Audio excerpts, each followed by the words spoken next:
बिहार के 4 मंत्री हैं भ्रष्टाचार की दुकान। खुल गई है डबल कमीशन वाले गुंडा राज की पोल। किसी ने कराया मर्डर तो किसी ने लूटा बिहार।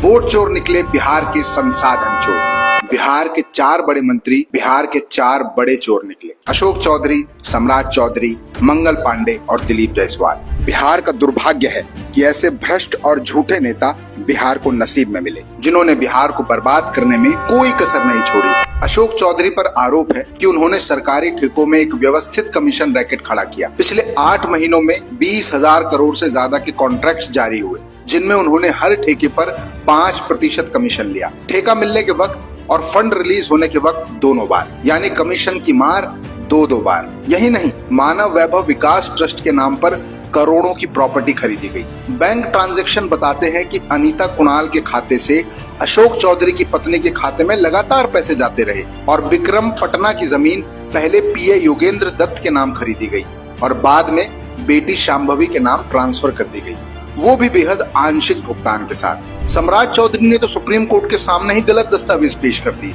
कभी खुद को नाबालिग बताया तो कभी खुद को 50 उम्र से ऊपर का बताया। स्कूल रिकॉर्ड में नाम सम्राट मौर्य, कहीं राकेश कुमार और राजनीति में सम्राट चौधरी। कुल मिलाकर नाम फर्जी, उम्र फर्जी और यहाँ तक कि डिग्री भी फर्जी। जिस आदमी की बुनियाद ही फर्जीवाड़े पर टिकी हो तो वो क्या जनता का भला सोच सकता है। मंगल पांडे के मामले में 2019 में दिलीप जायसवाल के खाते से उनके पिता के खाते में 25 लाख ट्रांसफर का रिकॉर्ड। पत्नी के खाते में भी 2 करोड़ 12 लाख रुपए जमा हुए। और कोविड काल में जब लोग जान बचाने की गुहार लगा रहे थे, काम धंधे ठप हो गए थे, लोगों को ऑक्सीजन तक नसीब नहीं हो रही थी, ऐसे में मंगल पांडे दिल्ली में 86 लाख का फ्लैट खरीद रहे थे, जिसका जिक्र उन्होंने शपथ पत्र में भी नहीं किया। यानी ये फ्लैट लाखों लोगों की जान की कीमत के बदले घोटाला करके खरीदा गया। सवाल ये भी है कि फ्लैट खरीदी के तुरंत बाद दिलीप जायसवाल के कॉलेज को डीम्ड यूनिवर्सिटी का दर्जा कैसे मिल गया। साफ है कि दिलीप जायसवाल और मंगल पांडे ने मिलकर बिहार को लूटा। और ये वही दिलीप जायसवाल है जिनका नाम सीधे राजेश शाह हत्या केस से जुड़ा है। परिवार सीधा आरोप लगा रहा है। परिवार आज भी न्याय के लिए भटक रहा है और लगातार दिलीप जायसवाल के गुंडों से धमकियां झेल रहा है।